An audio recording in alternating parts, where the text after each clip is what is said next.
Hi friends, ನಾನು ನಿಮ್ಮ ಮನೆಮಗಳು ಮಾಡುವ ನಮಸ್ಕಾರಗಳು. ಚಿಕ್ಕ ಮಕ್ಕಳಿದ್ದರೆ ಮುಗಿನ ಜಡೆ ಹಾಕುವುದು ಹೇಗೆ ಎಂದು ತಿಳಿಸುತ್ತಿದ್ದೇನೆ.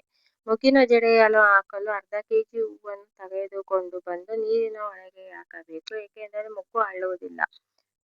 ನಂತರ ಮನೆಯಲ್ಲೇ ಇರುವ ಲಗನ್ಪತ್ರಿಕೆ ರೊಟ್ಟನ್ನು ಮಗುವಿಗೆ ಎಷ್ಟು ಉದ್ದ ಬೇಕೋ ಅಷ್ಟು ಉದ್ದ ನೋಡಿಕೊಂಡು ಅದಕ್ಕೆ ತೆಂಗಿನ ಗರಿಯನ್ನು ಹೊಳೆದುಕೊಳ್ಳಬೇಕು. ನಂತರ ತೆಂಗಿನ ಗರಿಯ ಕಡ್ಡಿಯನ್ನು ಒಂದೇ ಸಮನಾಗಿ ಮಾಡಿಕೊಂಡು ಹೂವನ್ನು 4 ಕಡ್ಡಿಗಳಿಗೂ ಪೋಣಿಸಿಕೊಳ್ಳಬೇಕು. ಒಂದು ಕಡೆ ಕನಕಾಂಬರ ದಿಂಡು ಕೂಡ ರೆಡಿ ಮಾಡಿಕೊಳ್ಳಬೇಕು. ನಂತರ ಇದಕ್ಕೆ ಮೊದಲೇ ಮಾಡಿಕೊಂಡ ರೊಟ್ಟಿಗೆ ಒಂದೊಂದೇ ಕಡ್ಡಿ ಇಟ್ಟುಕೊಂಡು ಹೊಲಿದುಕೊಳ್ಳಬೇಕು. ಪೋಣಿಸಿಕೊಂಡಿರುವ ಕಡ್ಡಿಯನ್ನು ಮೊದಲು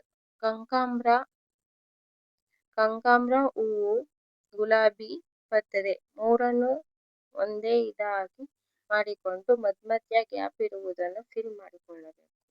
ಒಂದು ಕಡೆ ದುಂಡು ಮಲ್ಲಿಗೆಯ ದಿಂಡು ಕೂಡ ರೆಡಿಯಾಗುತ್ತಿದೆ.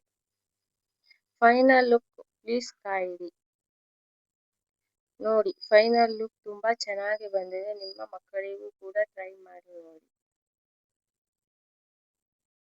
ಹೇಗಿದೆ ಎಂದು ಕಮೆಂಟ್ ಬಾಕ್ಸ್ ಅಲ್ಲಿ ಪ್ಲೀಸ್ ತಿಳಿಸಿ. 6 ಗಂಟೆ ಆಗಿದ್ದ ಕಾರಣ ನನ್ನ ಮಗಳಿಗೆ ಸೀರೆ ಉಡಿಸಲು ಸ್ಟಾರ್ಟ್ ಮಾಡಿದೆ. ಒಬ್ಬರೇ ಕೂಡ ಉಡಿಸಲು ಸಾಧ್ಯವಿಲ್ಲ, ಇಬ್ಬರು ಕೂಡ ಸೇರಿಕೊಂಡು ಉಡಿಸಿದೆವು. ಸೀರೆ ತುಂಬಾ ಇಷ್ಟ. ಸೀರೆ ಎಂದರೆ ಅವಳಿಗೆ. ದೊಡ್ಡಳಾದ ಮೇಲೆ ಸೀರೆ ಉಡುತ್ತಾಳೋ ಇಲ್ಲೋ ಗೊತ್ತಿಲ್ಲ.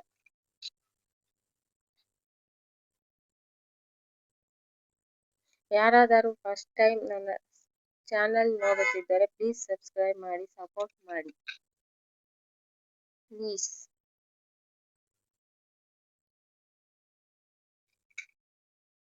ನನ್ನ ಮಗಳಿಗೆ ಬ್ಲೌಸ್ ನಾನೇ ಸ್ಟಿಚ್ ಮಾಡಿರುವುದು.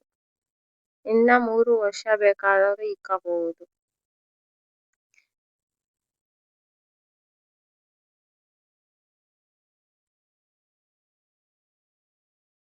ಹೇಗೆ ಕಾಣುತ್ತದೆ ಎಂದು ಫೈನಲ್ ಲುಕ್ ನೋಡಿ ಕಮೆಂಟ್ ಮಾಡಿ, ಪ್ಲೀಸ್ ಸಪೋರ್ಟ್ ಮಾಡಿ.